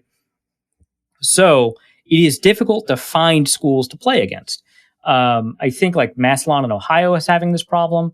Either way, it is kind of a lose-lose proposition, or not a lose-lose proposition, but it's a losing proposition for a lot of schools, even really great schools that are on track to win their state high schools championship, to schedule a game against these elite institutions. And these elite institutions typically only want to play elite institutions, otherwise they're not really showing off their talent to recruiters and not justifying the cost of, whatever it is, right? And so they have employed, again, this is my understanding, they've employed a company that will do the scheduling essentially for them and schedule the games for them. And, school can just take on and say, hey, we've got this weekend open, IMG Academy is willing to play us, so we'll play them, right? And that company does matchmaking, right? From my understanding. That company also sells those games to ESPN and other broadcast and the broadcast rights to other broadcasters. And they sold the game, I think, based off of what Bishop Sycamore reported to them, that they had multiple D1 players on the roster. They did not. Again, the buck wild thing to me is that this should have gone through multiple checks at ESPN, right? Like, I understand that they circumvented a lot of that process by subcontracting that out, and that typically, I guess, would work. But if they don't know that this subcontractor, or the contractor rather, is doing the legwork, they got to do that legwork. And the thing from my side of it, from the one sliver that I have a slight amount of familiarity with it is pregame prep, right? The commentators or the broadcasters for that game are the very last line of defense for this sort of thing happening. And they should have been able to do something as well as like the 40 people ahead of them. But you have to, you're a commentator. You don't go into that game cold, typically. You have to figure out, what are the names of the players? How do I pronounce those names? Now, sometimes the school will provide, pronunciation guides, so that's, not as important. But if you want to sell the audience on the game that you're watching, right?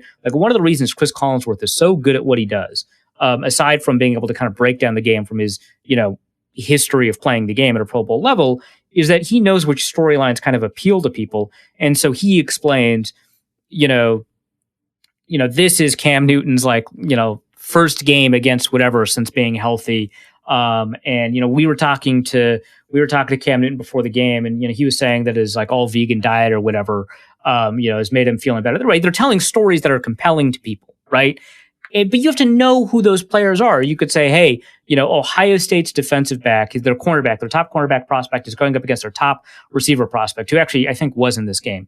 And you want to talk about that. You want to talk about the interesting stories. You got to talk about this player who hasn't committed yet, but he's got 30 offers. You want to talk about this player who has refused to take an offer yet, right? Because, he wants to focus on school, whatever, right? You want to tell these stories. So you look up these players, you go through your database, you kind of want to see who's offering them, who's not, what relationships they have. Hey, his uncle went to Ole Miss. Maybe he's going to be, thinking about going to Ole Miss, whatever, right? That's your job as a commentator. And if you go into a recruiting database to look up that player and they're absent, that should be a red flag. If the entire school is absent, that should be a bigger red flag. What are you doing? And so thing is, ESPN has their own internal recruiting database and recruiting reporters. And I just feel like if you're a commentator for a high school game, you like look up the school in the recruiting database. And maybe there was like a bad input and that school has been wiped from your database. Run that up the flagpole, tell IT about it. In the meantime, head over to 247 or head over to, Rivals or whatever and look up that school. But they're not in that database either, right? Like that's got to tell you something. That didn't happen. So it's crazy. And I don't know if they didn't have the time, if they didn't feel like they had the wherewithal to tell ESPN, or if something prevented them from doing that for that part of it. But I will say they did a really good job during the broadcast of calling it out, of saying, we were told that there were a number of Division I players on this roster. We could not verify that. And then they just kind of slandered the school and the coach. Well, I mean, and then it led to a 58-0 score, which was the ending score. And that just kind of became the end of that. And it's turned into a bit of a scandal afterwards. Yeah, and there's a bunch of stories about how the guy running it has lied to all of these kids. Some of these kids were sold a bill of goods. Like the quarterback had already graduated from a school in Maryland and gotten no offers, was probably lied to by Bishop Sycamore, the people representing Bishop Sycamore, about the schooling and the ability to sell this program to D1 schools or whatever. And he's like an adult, right? He's graduated high school. He's 19 or 20. A lot of the players were 19 or 20. And so you kind of feel like, yeah, you're adults, but like they're kids that, and parents that were lied to, and they don't have the tools, the information to kind of figure out what's going on. Especially since the school renamed themselves. They were previously COF Academy. And there are a couple of reports online. I think Complex has a good article. I'm also going to link a Defector article that points out that IMG Academy is also essentially a fake school, but they're just good at what they do, right? And so there's a really good piece from Defector that's worth reading about how this was inevitable. This is a product of the degree mills that exist to sell football. And now that there's like NIL agreements and agencies own a lot of these schools, the agencies will partner essentially with these kids and lock them in for like the next 4 years and stuff like that. It's screwed up, right? But, at least IMG Academy is fulfilling one end of its promise of sending at least some of its players to Division I schools. Bishop Sycamore wasn't doing it at the same time. Those kids are not receiving an education at all. So, and those kids are at huge risk of injury. Like you're playing against people who have gotten 5-star offers because they're a 6'3", 200-pound running back that runs a 4.38, right? Like you're playing against Adrian Peterson and you are a 5'7", 140-pound corner. Right? Can you imagine me tackling Derrick Henry? That's probably what happened in this game. That's an enormous injury risk, right? You're putting actual people in danger. And again, yeah, maybe they're adults, right? Maybe they're 19 or 20, but they've been lied to, right? And they were sold a bill of goods, and a lot of people fell for this pitch. So, and some of them are kids, right? Like the story from Complex is an interview with a 15-year-old. And so, who never went to class, was told every single week that classes would start next week. There was no campus. The guy was writing bounce checks for hotels that they were staying in. They all ended up staying in like one room, sleeping on the floor and stuff like that. Just awful conditions, right? But yeah, people should be going to jail, but we should also be talking about an education system that kind of prioritizes the thing that makes this sort of thing inevitable. Anyway, we've gotten off a lot of tangents on this show. I wanted to get that off my chest, man. Yeah. Sorry. Yeah, it makes total sense. And I will also buy Bishop Sycamore merch, so long as it does not benefit anybody at Bishop Sycamore. Yeah, if this is like a Redbubble thing, totally. Yeah. That sounds so funny to me. Dr. Bops asks, have any of the last few years of Vikings offensive lines been worse than the current listing for the offensive line for the Falcons? Oh my God, the Falcons' offensive line is so bad. But they at least did cut Willie Beavers, who, for a period of time, partially due to injury, was their starting-ish right tackle. That's an issue, right? If Willie Beavers is starting for you. Right? I thought Willie Beavers is cut. Our lads probably doesn't have it, so I'm going to Google Atlanta Falcons 53-man roster 1 second.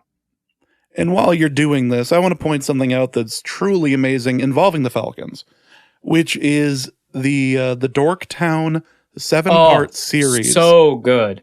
On the Atlanta Falcons, their history, just how comprehensive it is. And they mentioned a game in their, I think it was either their first or their second episode, that was so interesting I had to pause YouTube and Google it. The 1973 matchup between the St. Louis Cardinals and the Atlanta Falcons. It was the final game of the season. If the Falcons, who were 17-point favorites, win this game, they are in the playoffs. If they lose, they're out. Against the lowly 3-8-1 St. Louis Cardinals. This is one of two games in NFL history where both teams' starting quarterback had a 0.0 passer rating. Oh my God. Yeah, and the dings? Yeah. When they took off the intercept. Oh my God. I had to Google the game. It was amazing to go over. And they showed video of the quarterback for Atlanta, who I believe would have been Bob Lee. He attempts to run for it with the ball and just it gets tackled by the turf monster, and he sees something that's not there, drops the ball, and then just almost gets knocked out trying to retrieve the ball, and it just bounces in that perfect way in order for the Cardinals to get it's just so perfectly terrible. Yeah, it's and I recommend that people watch the whole series, even the period of time that covers the NFC Championship game. Yep. It's so remarkably well done. The stories are so compelling. I know a lot of these stories, and they were still new stuff was revealed to me every single time I watched it. I was amazed at how good. And I watched all kinds of John Boyce videos, right? At how good this was. I think the collaboration between him, Kofi Yeboah, and Alex Rubenstein, I think they did just a really remarkable job, and they all have lived in Atlanta, right? So that's a part of it too, is that they've got that kind of history going. Yeah. Anyway, this really is just the only person that could have possibly been an additional hate voice on this would have been Bomani Jones, just to sit there and go, "Told you, Falcons are trash." Yeah, right. So the Falcons' offensive line. So if you looked at the players that they're playing and the ones that played in 2020 and 2019, some of them are the worst at their position. So tackle Caleb McGarry had a atrociously bad rookie year in 2019, was marginally better in 2020. He's going to be the starting right tackle. I think Jalen Mayfield might be hurt, and Caleb McGarry didn't have the healthiest offseason either, which is why Willie Beavers was starting for a period of time. Matt Hennessy, I believe, was the worst pass blocking center in the NFL last year. That includes, obviously, Garrett Bradbury. Chris Lindstrom is a bright spot, as is Jake Matthews, but that's kind of it. They've got two kind of bright spots. They've also got Josh Andrews. I think he's the left guard. Look, this offensive line is one of the worst I've ever seen. He was the worst offensive lineman for the Jets last year. He was ranked, I think, right next to Drew Samia on PFF's. They're all the thing is, it's all of them, right? I guess two of them are not. I think Lindstrom is fine. Jake Matthews is okay. But this is such a brutally bad offensive line. I think it's certainly worse than last year's Vikings offensive line. I don't think it's worse than 2016's.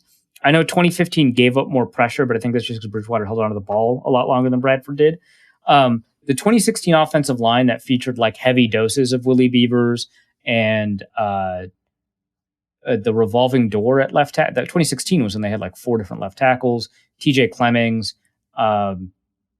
Yeah, I think that offensive line was worse, but who knows, right? That offensive line was worse because of what it became due to injury over the year.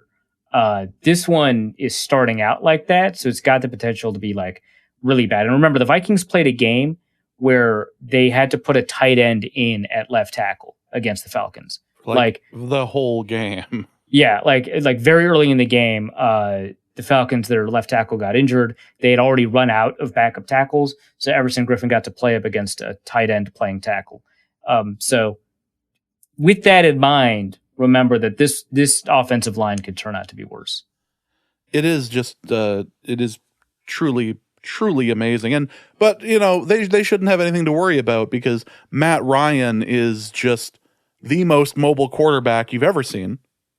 Yeah, I mean he's like in the John Boyce video they just released the Vic one, right? And they were talking about the current heir apparent to Michael Vick in the NFL. Obviously, Matt Ryan, who also happened to be the heir to Michael Vick in Atlanta. It's very appropriate. It's just kind of how that works. When I think mobile quarterbacks who aren't going to have a big problem with a pocket collapsing, I think Matt Ryan in the last year of his career. Absolutely. Yeah. And it's great that he's got Julio Jones to throw to. Oh, yeah. Oh, yeah. That. Michael Lacoste asks, having made 38 draft picks in the last 3 drafts, how do the Vikings have so many depth issues? Low hit rate, subpar development, bad luck, baby witches hexing the moon, right. Too many late rounders. I've felt optimistic about draft classes the past few years, but I'm starting to question it. So if you look at who the Vikings have drafted, obviously there's going to be just like some mistakes, right? Like Stacey Coley. I guess Rodney Adams is like he's earning his roster spot with the Bears. Like he pushed off some players that some people had some pretty high hopes for. So I get maybe it's going to turn out pretty good for that pick, but not good for the Vikings. I don't actually think that the Vikings have done like an abysmal job drafting, right? Like obviously you can point to players like Stephon Diggs and Justin Jefferson and all that and say that like, hey, they've gotten some hits. But when speaking about like the value of the 4th round pick, like we did a little bit ago, when people were like complaining about the Vikings, or when I was complaining about the 4th round pick and people were pushing back against that, some of it's like, hey, some of these picks actually turned out to be pretty good. Some of these picks we can't really judge yet. Like DJ Wana might have earned the starting job, we don't know yet. But that would turn out to be a fairly good 4th round pick. Most 4th rounders don't start and play at a starting quality level for a period of time. If you can do that, that'd be great. But those picks really can't be fully evaluated yet. So you take a look at, the 2019 draft. Was Irv Smith a pretty decent pick in the 2nd round? Yes. Alexander Madison, in terms of quality, yeah, he's a good pick. In terms of like the position value, I don't think he is. Drew Smith didn't work out. Cameron Smith didn't work out. Armand Watt, 6th round pick. That worked out. Marcus Epps, 6th round pick. He's about to start for Philadelphia. Like from a talent perspective, he's fine. The Vikings just kind of misjudged what they were doing with him, and exposed him to the practice squad or waivers, and the Philadelphia Eagles picked him up. Uli Udoh turning out to be a good pick. Chris Boyd turning out to be a good pick. Olabisi Johnson turning out to be a good pick. Dylan Mitchell, not so much. The Vikings 2019 draft that had 15 players, right? That's the one that tied the record. A lot of those picks, especially the later round picks, turned out, at least from a talent perspective, to exceed what you'd expect a 7th rounder to do. Like obviously the Austin Cutting one's a mistake and the Dylan Mitchell one didn't work out. That's why you take a couple of shots at wide receiver. But like that turned out to be fine. You take a look at the 4th, 5th, 6th round picks from other years. Tyler Conklin, 5th round pick, that worked out, right? Jalen Holmes still on the roster. Maybe that works out. I don't know. Daniel Carlson turned out to be a fine pick. The Vikings obviously screwed up the situation, but the pick itself, fine. And then the next 3 picks didn't work out. Colby Gossett, Ade Aruna, Devontae Downs. That's not a bad hit rate in those late rounds. The year before that, Jaleel Johnson, not a great pick. Maybe you got about what you expect for a 4th rounder there, maybe a little bit less. But Ben Gedeon turned out to be a good pick. I mean, it sucks that his career ended because of the concussion issue, but not bad, right? Rodney Adams, Stacey Coley, that doesn't work out. Danny Isidore doesn't work out. Bucky Hodges doesn't work out. Elijah Lee turned out to be a pretty good pick. He's still in the NFL. He just got cut yesterday, right? He's been around for a lot longer than you expect a 7th round pick. Afadi Adenabo around a lot longer than you expect for a 7th round pick. I think their hit rate in 2017 for those late round picks was fine. It wasn't like amazing. 2018 turned out to be pretty decent. 2019 turned out to be good, right? And then 2020, we'll get to kind of see how these guys turn out. I liked what I saw from Kenny Willekes in camp, even though he's on the practice squad or he's going to be. Blake Brandel's turned out to be a good pick in the 6th round. Josh Metellus, he's providing value. He might not be a good safety, but he's providing value. 6th round pick. KJ Osborne, we'll get to see if all that hype is bearing out, but that could be a good pick. Harrison Hand, we'll see. He hasn't played all that well since the pads have come on. But James Lynch, he might turn out to be interesting. I think that, if he was a 6th or 7th round pick, it'd be a little bit more justifiable based off of where he is currently. but DJ Wana might turn out to be a good pick. Troy Dye might turn out to be a good pick. Like, I don't know that all of these picks that they've made over the last 4 or 5 years are actually all that bad. And the fact that you might get rookie contributions from Amir Smith-Marset, from Kene Nwangwu, like, that's kind of interesting. I don't know that the Vikings really screwed this one up all that much. I just think that, like, hey, when one of your first round picks, Jeff Gladney, turns out to be just an awful human being, allegedly, then crap, right? Ezra Cleveland, maybe that's turning out, but like some of these first, second rounders aren't working out. But like in terms of the depth issue that the Vikings have, some of that's player retention. Some of that is evaluation in camp, right? Like if Rodney Adams turns out to be a good pick, that doesn't help the Vikings. Some of it turns out to be just really mismanaged judgment or free agency decisions. So it's not really a low hit rate in the late rounds, right? I think it's really about poorer roster management than it is about the draft picks. I think the Viking strategy of trying to get as many picks as possible is actually working out for them thus far. We'll see. All right, next question is going to be from Kenneth Allen, who asks, for a Reefs Takes Corner, how does it feel to have nailed the Jahlani Tavai pick? I think it's Jahlani Tavai. The pronunciation guide. I literally just looked this up. The 2019 NFL Draft pronunciation guide. Interesting. Listed as Tavai. Tavai. There you go. I feel great for... Honestly, this is just a consensus board take. He was like ranked 120th on the consensus board and was picked. Was it 49th? I mean, you've got the draft guide in front of you. When was he picked? Literally just the pronunciation guide. He was picked in the second round. Let's say 38th. Actually, I'll just look it up. 43rd. Close enough. So he's picked 43rd. He was ranked 120th on the consensus board. I watched him a little bit. And I thought they didn't ask him to play coverage all that much, and I was waiting for him to actually do coverage stuff. So that was probably a good tell. But I didn't really like what I saw. I thought that he wasn't a very good player. And then I looked at the PFF guide at the time, and he'd given up the most targets per route covered, the most targets per coverage snap among any player, any linebacker in the draft, and then the highest passer rating per target given up for any linebacker in the draft. So I tweeted out that he was the worst coverage linebacker in the draft based off of what I saw and based off of this data, right? And at the time, it didn't get like a ton of traction among Lions fans. It got like, I'm always tweeting about what the consensus board is saying and stuff like that, and that always tends to get a little bit of traction. Like when I tweeted out that like Quincy Williams, who's Quinnen Williams' like brother, I think, was drafted by the Jaguars in the third round. He wasn't even on the consensus board, and that got like a bunch of play on Jaguars Twitter, right? So it always gets a little bit of play nationally, but like it didn't like get a bunch of pushback until Jahlani Tavai got like a pick in camp of Matthew Stafford, and it was like a whatever pick. And so a bunch of Lions, for some reason, I don't know why, a bunch of Lions fans just decided to tweet at me like, man, are you going to take this back? You just got a pick in camp. And I was like, no, what? Are you kidding me? That's crazy. Who cares? He should do it in games. What the hell is this? And then it turned out he had one of the lowest PFF grades against coverage for the next 3 years. And then he got cut. So I was right. And I love saying those words. And it's true. But I was so wrong on a bunch of stuff today. It just doesn't feel like a good victory, right? Like it's a bit hollow. Yeah. Like I got into an argument with Krauser like 2 weeks ago, I think, that I didn't think that the Vikings would want Jake Browning to be quarterback 2 and on the practice squad. And I don't think you could slip him onto the practice squad. Now, this is before he played 2 more awful games, right? But the key here, I was wrong because Courtney tweeted out the Vikings still want him to be quarterback 2, but from the practice squad, which is insane, which is why I pushed back on it. But Krauser wins this one.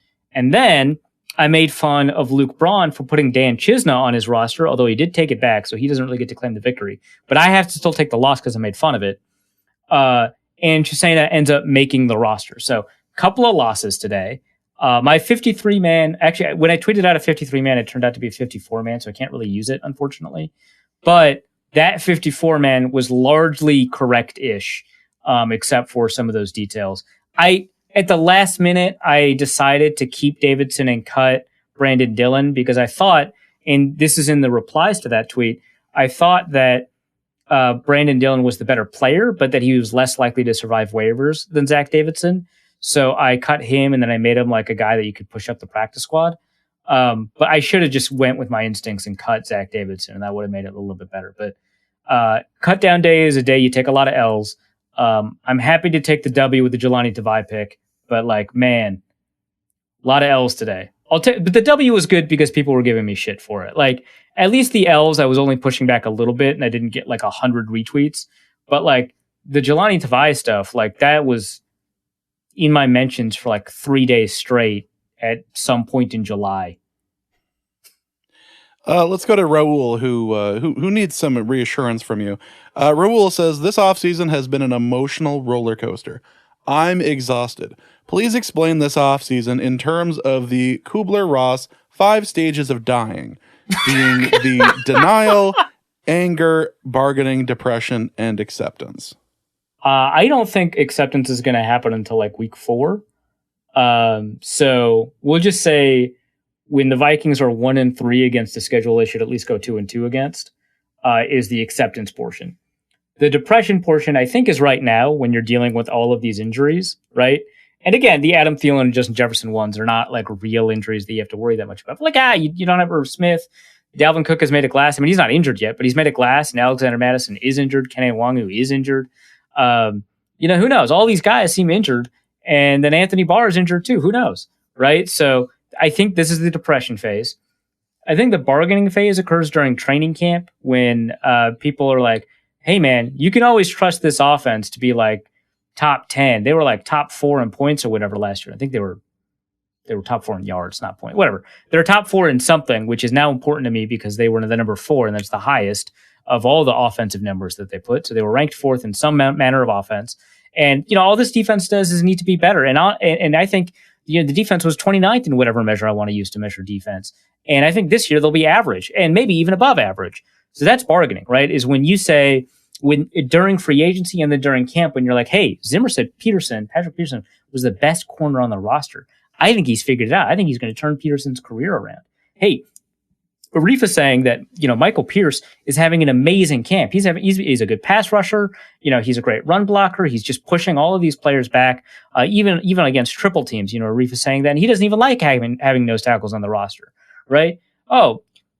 Sam Ekstrom is saying that KJ Osborne is killing it, that he could be wide receiver 3. So that's bargaining, right? Is when you take the offseason, the draft, the camp hype, and only accept the positive stuff, reject the negative stuff. Like, you don't think, who is Michael Pierce beating up on anyway? Let's interrogate. You don't think about that, right? You just think Michael Pierce, he's a pass rushing nose tackle. He's a 360-pound pass rushing nose tackle. Mike Zimmer said it, right?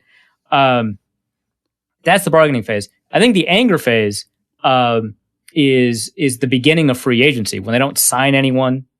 You don't know what's happening on defense. They cut all these guys. That's the anger phase. The denial phase is immediately after the 2019 or the 2020 season's over, right? Like, the Vikings aren't that bad. It's 7. I mean, that just happened. It was a weird year. It was the COVID year. I don't know, man. Vikings aren't that bad. Then you get angry that they don't sign anyone, and then you bargain with yourself that they'll actually be good. Then you're depressed that they're not good, and then you'll accept it in week 4. I mean, you could also add to the depression aspect of it as well when Aaron Rodgers returned to camp. Oh, perfect. Yeah, exactly. That seems like a good place to start for that. Andrew Schott asks, for James's Giant Peach Corner, I got a 20-pound bag of Colorado peaches from a local marching band fundraiser. They are all coming out ripe at the same time, and I have no idea what to do with them. Any recipes or preservation methods? Well, James found a great one, but before that, that's your story to tell, James. Before that, there's a YouTube channel I watch called like Let's Eat or something, Super Bland or whatever. I like it. It's like the former BuzzFeed Worth It guy. Like one day he just had like 20 pounds of potatoes and he's like, well, I got to figure out how to do it. And he made a whole video. It was a super popular video. So now he gets comically large amounts of one type of food and he makes it. And they're actually really good videos, like in a bunch of different ways. and he just did the tomato episode. It was great. I tried to see if they had a peach episode. They don't, but they do have an episode where somebody makes peaches for every meal of the day. That's pretty close. So I'll link that YouTube video. I haven't watched it, but I'm sure it's great. It's Rie from Tasty. She does pretty good stuff. So there's that. But James, what did you find? All I did was Google. I thought it said 40 pounds instead of 20. So I just Googled what to do with 40 pounds worth of peaches. And a website listed peach leather as the thing to do. What was the website? Howtopooponthewoods.com, I believe was the name of it. Okay. And we will link that in the show notes, right, James? Hey, you're the one in control of putting stuff in the show notes. Don't run that by me. All right. So James said that we have to link howtopooponthewoods.com/blog/whatever/ what do I do with 40 pounds of peaches? Yeah, it was something like that. Boy, I can't even imagine what to do with 20 pounds of peaches. I like to grill them with a little bit of cinnamon, a little bit of cinnamon and sugar to it, just a little bit of olive oil or like a neutral flavored oil. But boy, that's too many peaches for me, bud. That is your own trip. If we didn't have to worry about copyright, this would be a perfect time to play peaches. Yeah, but here we are. Let's go to Jeff, who asks for the Arif used to be a corner. He says a couple shows ago, I think Arif said he used to play DB. Does he hold any video proof? If so, can we see it? No. There's no video proof of me playing any football, sadly, at all. Whether it's organized in middle school, organized in high school, a pickup game in the parking lot of a radio station. Nothing. No video. So that's too bad. That last one seemed oddly specific. Oh, I mean, just, how would I play a pickup game? I probably was like podcasting. So anyway, there's no video of that. Well, good. That's probably good for you on multiple levels then. For Arif's, let's go to Nolan Kaler. Question for Arif's: sit backwards on a chair with a backwards hat, with a backwards baseball cap, and say, "Hey kids, let's rap for a second." Corner. What's the benefit Jesus Christ. of not telling players that you've made a decision on who has won the starting job? It seems very gatekeeperish and power trippy. And as a bonus, you have to start out with, "Hey, cool kids, let's rap for a second." Hey, cool kids, let's rap for a second. That's awful. That's terrible. I feel bad. Arif as youth pastor. That's exactly what I thought I was right there. I don't know if I'd say cool kids, but that's the spirit of it, right? It's just like, especially the backwards on a chair with a baseball cap. Good Lord. Oh God. I'm just thinking I remember when I was coaching high schoolers, and I'm glad I never said that. Goodness. Okay. Anyway, gatekeeper is maybe not the right word I would use here, but I get what you're going for. I think there's a benefit of not telling players who's won the starting job, but I think you lose that benefit by saying someone's already won it. Because that's what Zimmer said after the second game. I asked, hey, did one of them, make a case for themselves or solidify the case for who should be starting between Wonnum and Weatherly, is what I asked. And he said, well, we know who's won it, but I'm not going to say it because they don't know yet. And I feel like that's threading the needle of it being the least useful way to approach it, right? Because if you just lie to me and say the competition's still ongoing, well, whatever value that competition in camp has, pushing people to get better and stuff like that, that's, you're going to be able to maintain that and generate whatever value that a camp competition produces, iron sharpens iron, that sort of thing, right? So that's a benefit. But And the benefit to saying who's starting is that they get to take all the reps, build up the chemistry, figure out what they want to do first, second down, third down, see whether or not sequences of pass rush moves work. Whatever the benefit is to being comfortable and knowing that you're a starter, right? That's also true for a bunch of players at a bunch of positions. You could do that, and you can kind of work on what rotations you want to use and kind of figure out your feel for how much you want to play everybody as a coach as well. So there's a benefit to telling people who the starter is once you've decided. I don't know what the benefit is to not telling them who the starter is but saying, but you've decided on the starter. That is a weird one to me. So I don't have an answer. Let's go to Damian Barrett, who asks, a resume arrived on my desk this morning from a James Madison University alum. Should I take this as a sign from the gods and hire them sight unseen, or B, what I said. Is this simply further proof that we are living in a simulation? All right, so Damian is from the British Isles, but not living there, right? Correct. He is on the East Coast, I believe in the Jersey-ish area. All right, so it does make a little bit more sense that a James Madison University alum might apply for a job there. You're like, yeah, I cannot imagine. Well, I mean, I can imagine. James Madison University alums are... We're global, James. Yeah. What are you talking about? We, us. All of us are global. The royal we. Honorary degrees aside that haven't been conferred yet. Yes, they can do anything. But no, they East Coast We're dukes. US, we yes. go where we please, for better or usually for worse. I mean, historically for worse, but, academically for better. Obviously, it's an elite institution. Also, does Mike Zimmer have to buy up all the unused Griffin 97 shirts now? I probably not. but good question. I'll bring that up. That would be a fun moment in the in a presser. Also, Don from Ohio asks, which unvaccinated quarterback will the Vikings sign, and is there enough space in the locker room to install more plexiglass? We haven't been in the locker room in 2 years. I have no idea. The COVID protocols prevented us from going. But from what I remember, not during camp, because the locker room's super crowded in camp, but during the regular season, yeah, for sure, totally. You could give each individual locker like a little plexiglass booth that you could go in, and still have enough room to change. Probably weird, but you do whatever it takes. Would it resemble except one thing? Well, yeah, that.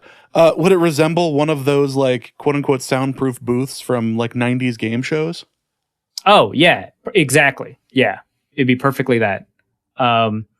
A little bit less comfortable than the Win Ben Stein's Money one, but yeah, basically those. It's about time. As for which unvaccinated quarterback will the Vikings sign, from my understanding, all the ones I've talked about are basically unvaccinated, or I don't know, but I think might be unvaccinated. Like I think Brian Hoyer and Cam Newton are both unvaccinated. Can't say for sure. And we've talked about both of, we haven't actually talked about Brian Hoyer, but I identified Brian Hoyer as a potential target. And he did get cut, so it is possible. I mean, it sounds like Patriots fans are very used to this, and then he'll come back, but that hasn't always been true. I mean, sometimes he gets picked up by another team. And Cam Newton is famously... He's well known to not be vaccinated. Yeah, and this was... even recently, he was suspended was unable to go to camp for a couple of days as a result of not following the protocols that were set in place.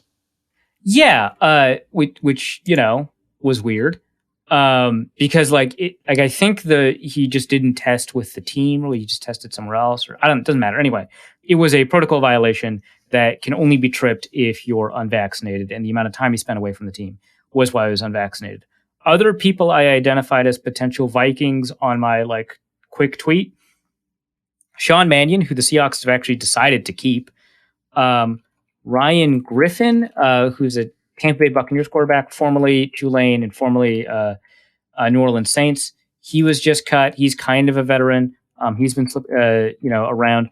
Trevor Siemian, a guy who's technically started in the NFL. I think he was cut. So hold on. Was he not cut? Oh, they plan to re-sign him to be the number 2 quarterback.